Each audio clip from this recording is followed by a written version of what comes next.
Никога повече не изхвърляйте тиквените семки. Тиквените семки са много полезни за здравето, пълни са с витамин А, Е, Б, богати са на желязо, магнезий и протеини. Разрежете една тиква, извадете семките, сложете ги в подходящ съд и ги залейте с вода да киснат около 5-6 часа. Отседете ги и ги сложете в блендър. Добавете една втора чайна лъжичка канела и 600 мл вода. Блендирайте всичко много добре.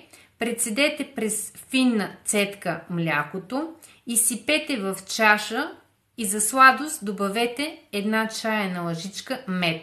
Разбъркайте и се насладете на здравословно ядково мляко, което помага за изчистване на организма от паразити, помага при забавен метаболизъм и запек и регулира кръвната захар. Запазете това видео, за да не загубите тази рецепта.